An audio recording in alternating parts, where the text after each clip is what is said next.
Hi there. My name is Rebecca Scout Sanders, and I was the run-of-the-mill skeptic, pessimist, and depressive personality I killed at parties until I studied positive psychology. Now I host Positively Ridiculous podcast, where we discuss the positive impacts of everyday people, places, and practices that bring happiness, inspire hope, and build flourishing communities in the most unassuming ways. We look at these subjects through the lens of positive psychology and how its science and application can and is improving our lives while riding shotgun with a self-admitted skeptic. So buckle up, Buttercup, and come take a ride on the positive side.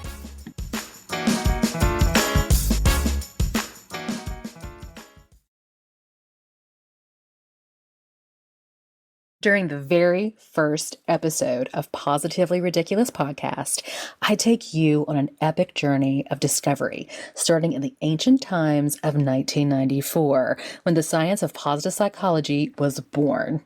We follow it into its teenage years through young adulthood, where we pop in to see how it's doing and see if it's done anything with its life.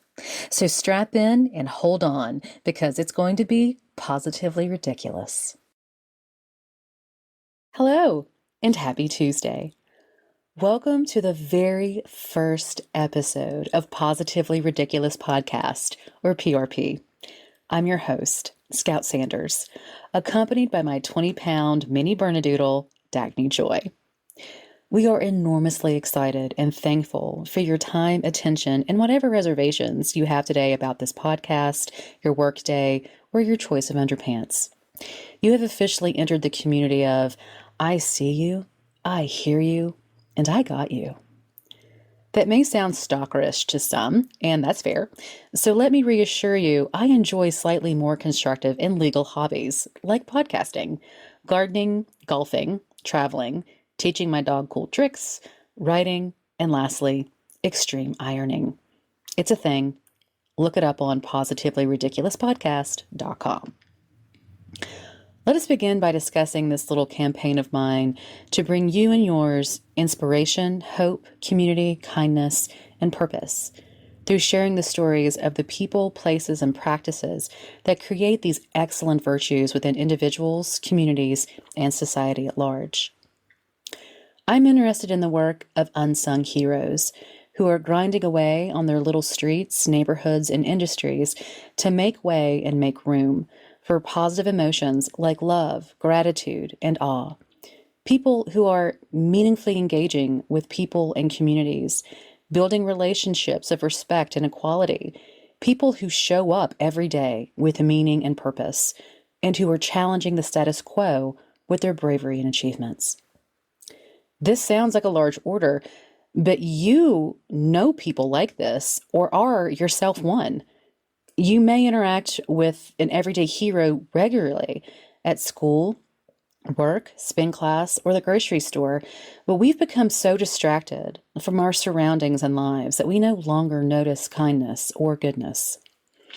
We overlook the security guard at the front desk who makes a point to say hello and make eye contact with each person that comes through the door, thereby making them feel seen and safe. You can say, okay, but that's just that guy doing their job. But come on, not everybody does that. So what about the retired teacher who continues to tutor kids after school because they don't have parental support for school assignments or someone to turn to for college and career advice? Then there is the kid you witnessed stand up to a bully on someone else's behalf at school the other day. And what about the guy at work who spoke up when he heard male coworkers commenting on a female coworker's weight gain after finding her deeply upset? She confided in that coworker that she was on fertility treatments and things weren't going well. He then shared his and his wife's struggles with conceiving, which made her feel safe and less vulnerable in the workplace. That all counts.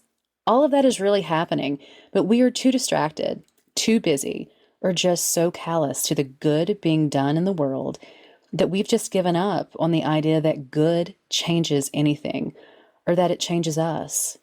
So the idea becomes positively ridiculous. I'm here to campaign for the ridiculous, and I have a slew of Researchers, experts, executive coaches, philosophers, best-selling authors, Olympians, former pro athletes, journalists, lifestyle gurus, teachers, healthcare providers, CEOs, and founders of Fortune 500 companies who want to come along for the ride and celebrate the good that is being done in the world with positive psychology as its lens. So I know that that was a lot. So before we get underway, let's set our intention for this time together by starting with a deep breath in. So go ahead. Deep breath in.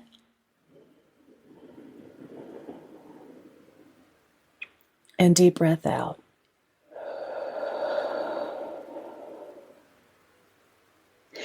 Again, with a deep breath in. And a deep breath out.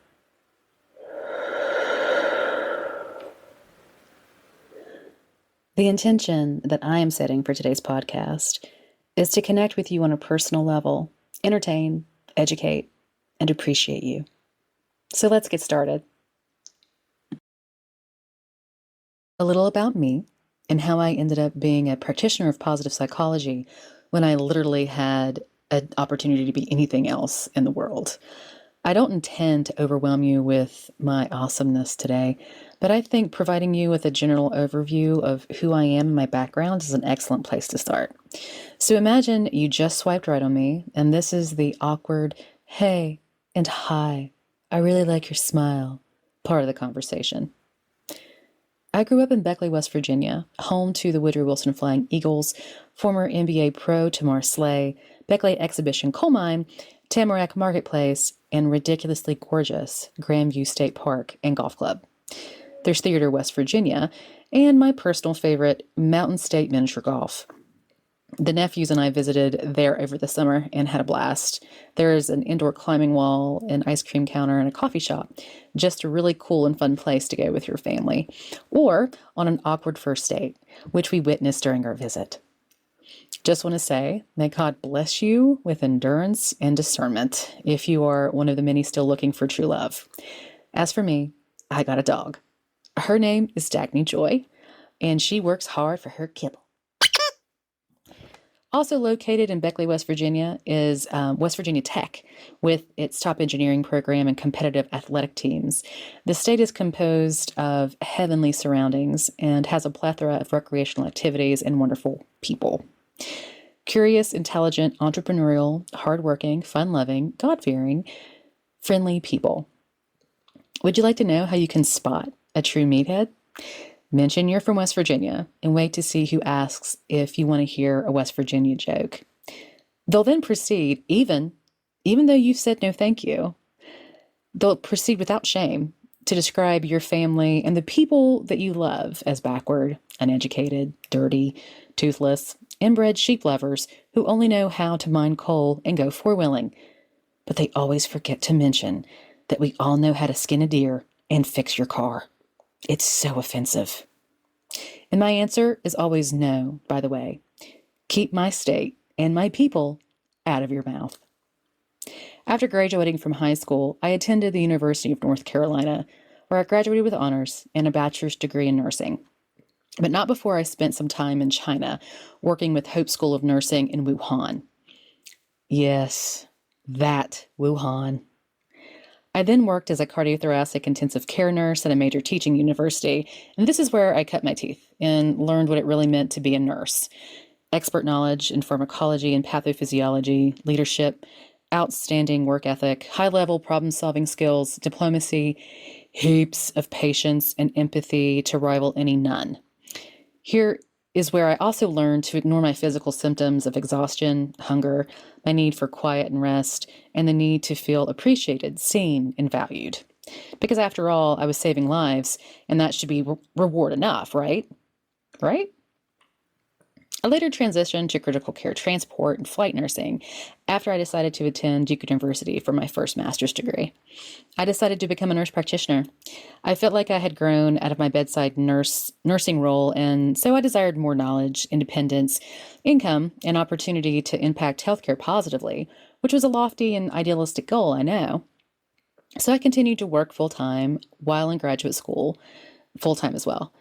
I worked every weekend for 3 years while I attended classes and clinical during the week. So I have never given birth to another human or had the honor of raising a child, but I still think I can relate to sleepless nights, living a zombie like existence, and mood swings, sore breasts, crying and wondering, is this what I really wanted? Can I take it back? I just want to take it back. I had my first job at 15 and worked through high school and undergrad to support myself, so don't call me a princess just yet. I've always prided myself on being a strong, intelligent, capable woman, but at that point, I didn't care about any of that. I just wanted to be an asleep woman. But I digress. Fast forward to 2018, because after graduating, I had been asleep for that long.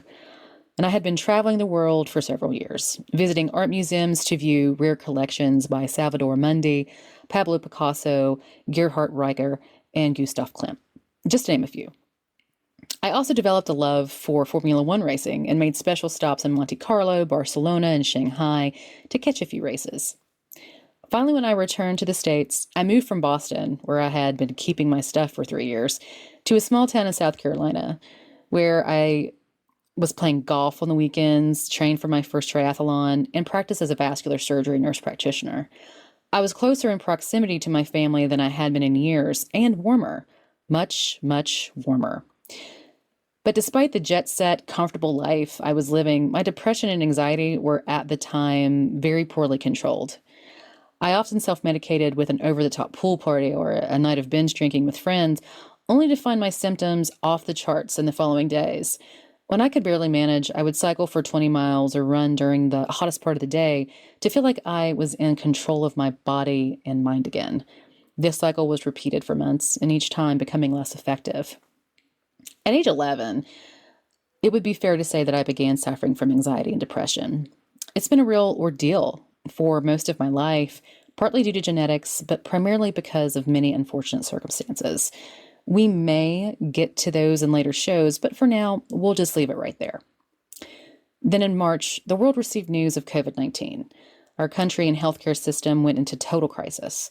I soon lost my job at the small local hospital because we could no longer take elective cases to the operating room. An elective case is not considered life-threatening. By not taking these patients to the operating room, we preserved personal protective equipment for nurses and other essential staff, ventilators for patients in respiratory failure, and medical staff for the ever-increasing hordes of the afflicted. Surgical specialists like myself were not allowed in the hospital for emergencies, but only for emergencies. The only time I was allowed to step foot into the hospital was when a human being had a life-threatening emergency that needed to be surgically intervened upon, or they would most definitely die. Not maybe die, but actually die. So talk about added pressure, and also a lot of downtime. Emergency procedures comprise only a tiny part of what surgeons and surgically trained NPs and PAs do. Now, this does depend on the practice location and trauma center affiliation, but for the most part, our practice consists of office visits, ordering and interpreting tests, seeing consults, making referrals, elective surgeries, and seeing patients in the hospital. But without patients going to surgery, no one can visit before or after a procedure. Annual checkups were pushed back if patients remained asymptomatic or without severe symptoms. So for the first time in 15 years, I had time to sit with myself, sit with my dog, my educational choices, life decisions, hopes, exhaustion, failed relationships, loneliness, regrets. You get the picture. Way before COVID interrupted our lives, I had symptoms of burnout in conjunction with my depression. Suffering from burnout only amplified my signs and symptoms of exhaustion, cynicism, and lack of empathy. Christina Mashlick put it best when she said, burnout is an erosion of the soul caused by a deterioration of one's values, dignity, spirit, and will. So imagine every single memory of uncomfortable family holidays hitting you all at once, day after day, for months. According to the Bureau of Labor Statistics, in 2021, nearly 1.7 million healthcare workers quit their jobs, and 47% plan to leave their current roles by 2025, while the remaining 76% of U.S. healthcare workers say they're exhausted and burned out. This is a crisis of well-being, and it comes at a cost for medical professionals, patients, and healthcare organizations. Concerned for my mental, physical, and financial health, I took to the internet to research burnout, its treatment, and future prevention. I had decided that I could not return to healthcare until I had the treatment and answers I needed for my sake and the sake of my patients. That is when I found a course offered through Coursera titled The Science of Wellbeing. It was being taught to first-year students at Yale. I had everything to gain at that point, so click. State governments soon contracted me to oversee the care of intensive care COVID patients in New York and later in Georgia. I will not detail for you my feelings of helplessness, horror, and righteous indignation as I watched men and women suffer from air hunger, life-ending blood clots, cardiac dysrhythmias, or when a colleague and I placed the orders to withdraw care on an entire multi-generational family who had contracted COVID-19 because they chose not to quarantine due to misinformation. Then the loss of 2 colleagues after acquiring the virus due to compromised immune systems secondary to stress and exhaustion, and dare I say, lack of adequate PPE. No more. That's all you get from me.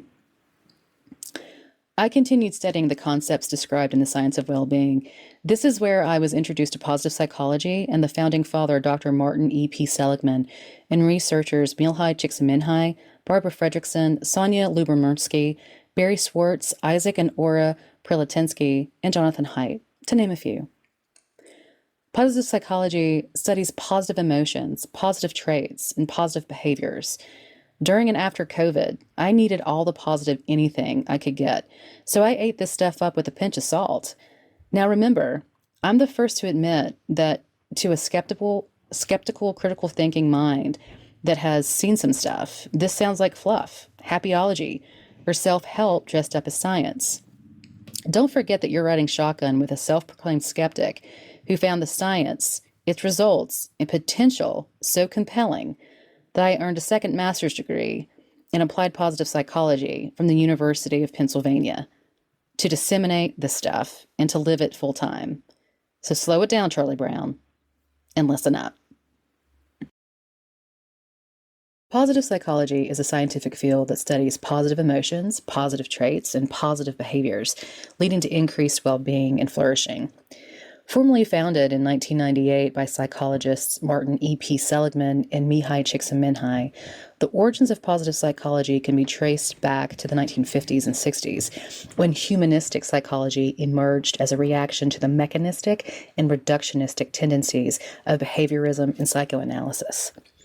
The term positive psychology was first coined in 1954 by Dr. Abraham Maslow. He used this term to draw attention to the dichotomous nature of traditional psychology that only focused on the negative aspects of human existence and not the positive human potentialities that made life worth living. Humanistic psychology emphasized the importance of subjective experience, personal growth, and meaningful relationships, which Seligman would later capitalize on in developing this new psychology.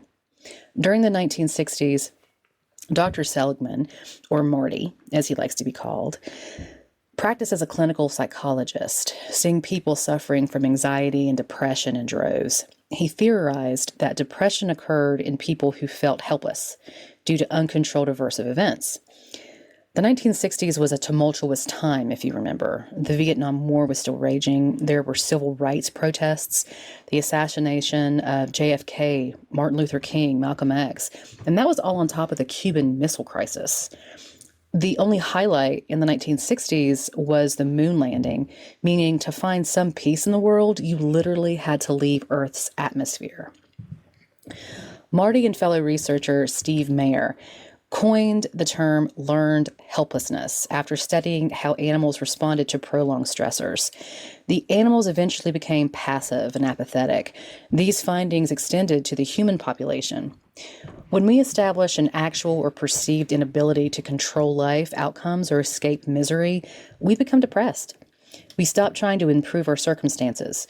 Seligman's research and theory were the dominant views of depression for almost 50 years, until Marty told the world he was wrong. In the 1960s, Marty and Mayer didn't have access to the same technologies and laboratory developments that we have today. These technologies allowed them to study brain structure and function, resulting in an astonishing discovery. Passivity to prolonged trauma is not learned.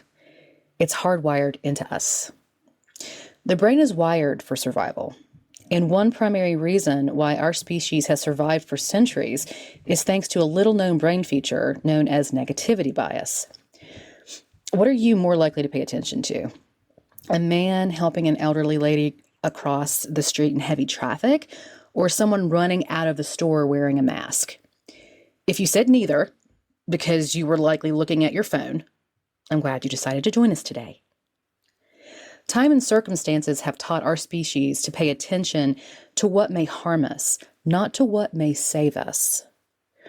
Our default setting is to become passive because evolution, or design, has provided an off switch that conserves energy in unending lousy situations.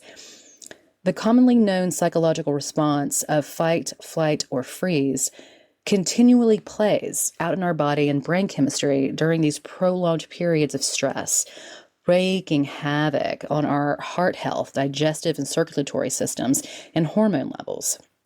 The body stays in a constant state of readiness thanks to sustained stress hormones, resulting in agitation, anxiety, muscle aches, fatigue, poor concentration, relationship troubles, and poor financial decisions. Most people handle their stress by isolating themselves, overeating, consuming large amounts of alcohol, smoking, spending hours on social media, or sitting for long periods binge watching TV. And these health behaviors lead to heart disease, obesity, acquired diabetes, high cholesterol, cancer, and even dementia. According to the CDC, heart disease is the leading cause of death for men, women, and people of most racial and ethnic groups in the United States.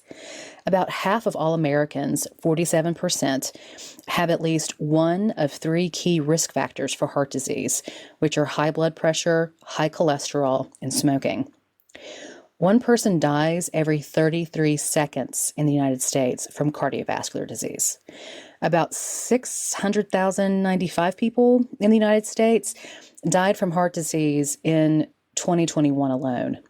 That's 1 in 5 deaths caused by heart disease. Heart disease costs the United States about $239.9 billion each year from 2018 to 2019. This includes the cost of healthcare services, medicines, and lost productivity due to death. So at this point, you might be saying, okay, but knowing all of that doesn't change the circumstances of why people get depressed. No, it doesn't, for now. Clinical psychology, like medicine, traditionally focuses on finding the problem and then aims to alleviate symptoms. They do this, or we do this, with medication, talk therapy, diet changes, or regular activity. All of that stuff is great. And the fact is, 80% of depressed people do recover, but then relapse within the first year. What about the other 20% who recover from depression and don't relapse? What's their secret? CrossFit?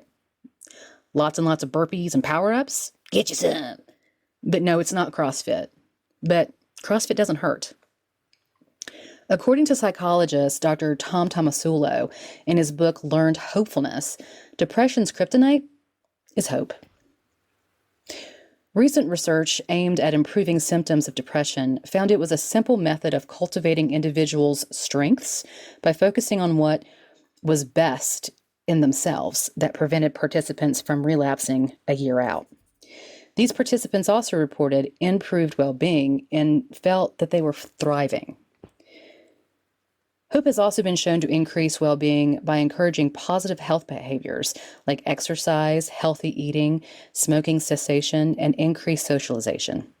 Hopeful people have a lower risk of acquiring heart disease, diabetes, dementia, cancer, and substance abuse disorders. So let us be clear about what hope is.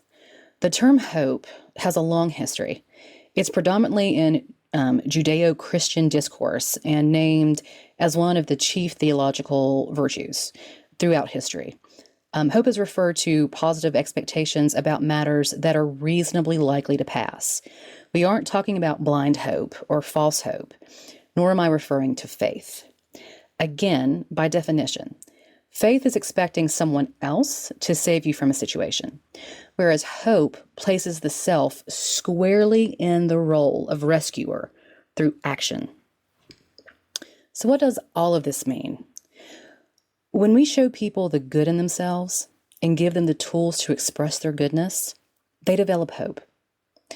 Hope creates possibilities and changes in perspective that reactivate and reroute our mind's circuits, allowing for changes in behaviors, perspective, and increased creativity. In this alternate perspective, we see future possibilities we can plan for and work towards, pulling us out of our apathy into self-efficacy and agency. We're no longer hopeless, but hopeful. Tomasulo says, how well we envision what is yet to come will determine our motivation. We can override the default settings that tell us to shut down and protect ourselves when that setting is no longer serving us. And we can do this by shifting our perspective from what might harm us to focusing on what will save us, which is hope. Marty and Mayer aptly named this pathway in the brain the Hope Circuit and authored a book by the same name. Then in the 20th century, Dr. Seligman developed the scientific discipline of positive psychology to focus on the positive aspects of human life, such as happiness, resilience, optimism, and creativity. The idea that individuals and communities can thrive by cultivating their strengths and virtues rather than correcting their weaknesses and problems differentiates positive psychology from traditional practice.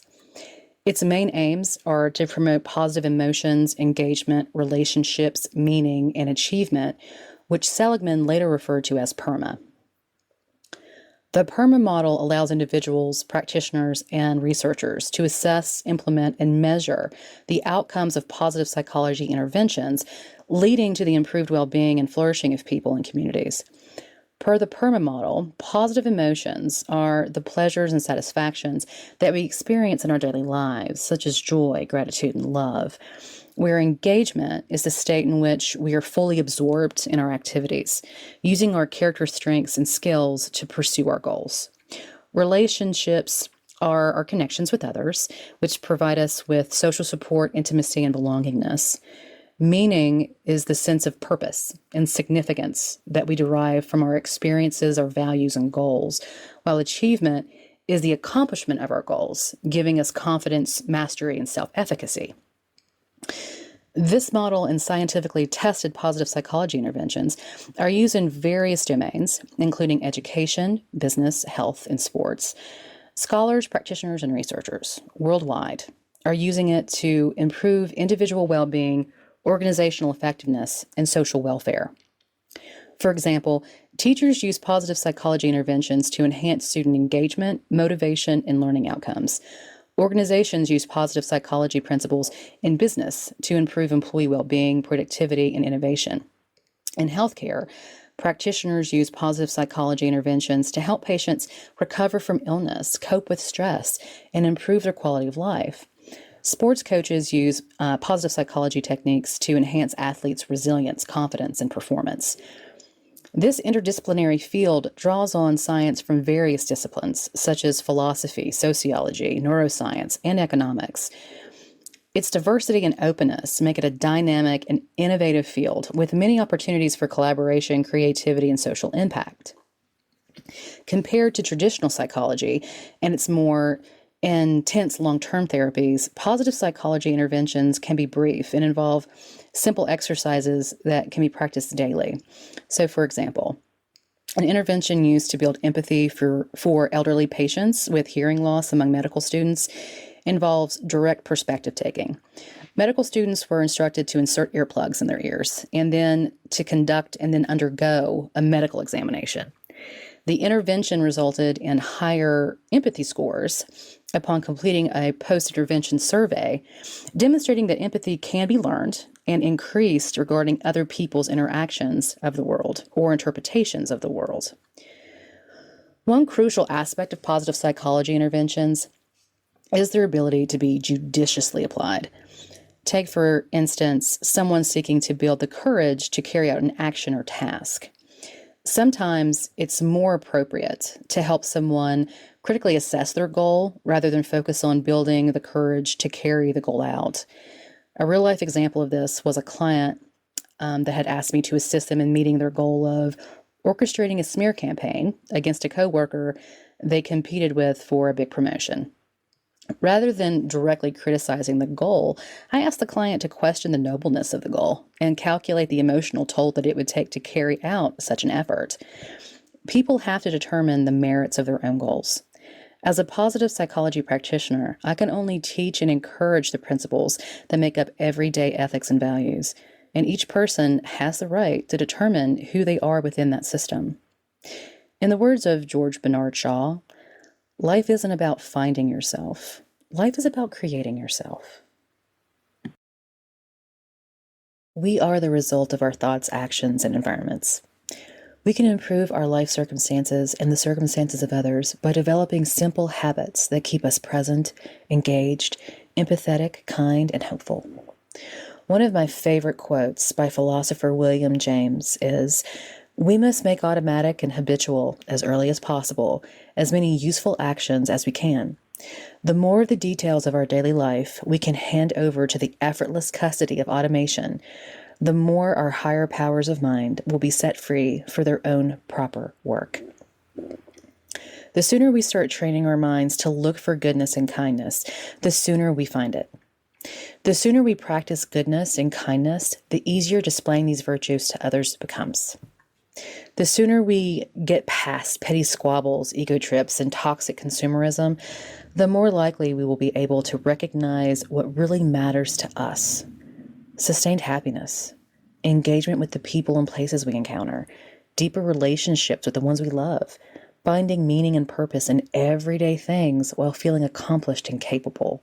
In short, squeezing everything out of life we can get, because we only have about 4,000 Mondays to fit it all in.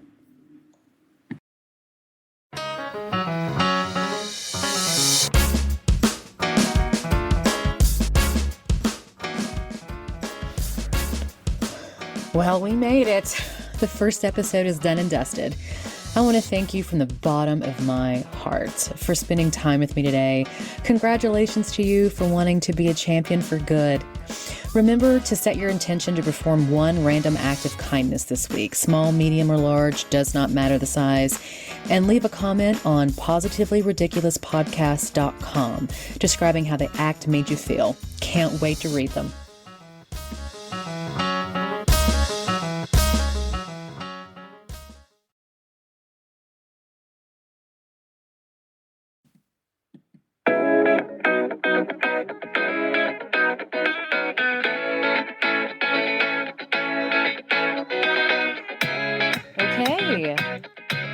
Well, before we go, guys, I want to give a quick shout out to my May, June birthday people. So I want to say happy birthday to Sherry Zhai from Shanghai, China, who's currently living it up in Philly, Pennsylvania. And also shalom to Naomi Fink, who is going to be moving to Israel soon. Love you, Naomi. Safe travels. And then also to a really good friend of mine, Jill Schulman in Santa Clemente, California. Jill, you're beautiful. Keep it up. And hola to Javi Di Pino, who is in Madrid, Spain. Javi, happy birthday. Hope to see you soon. And then also the scoot to my scout, Kenanaya Henderson from Plattsburgh, New York. John Rosenberg, Toronto, Canada. Laura American in Denver, Colorado. Maritza Jackson, San Sandoval in Santa Cruz, California, Selma Sybil Sediak in Seattle, Washington, Tessa Virtue in Toronto, Ontario, Drew Dutton in Fort Worth, Texas. Happy birthday, guys. Last but not least, my cousins, Brock Brigai and Reagan Hogan, and to one of my two favorite nephews, Drake Bear. Happy birthday. Thank you all for all the goodness you bring into the world and the love that you bring into my life, because you make living positively ridiculous.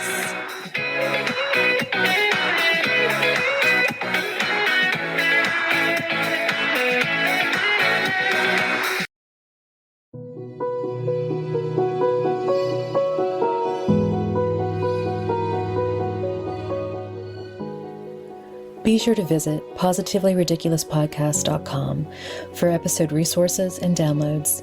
Don't forget to sign up for new episode notifications, shop our merch, and donate. You can also find us on Facebook. Just search Positively Ridiculous Talk. Thanks for stopping by, and remember, you belong here for good.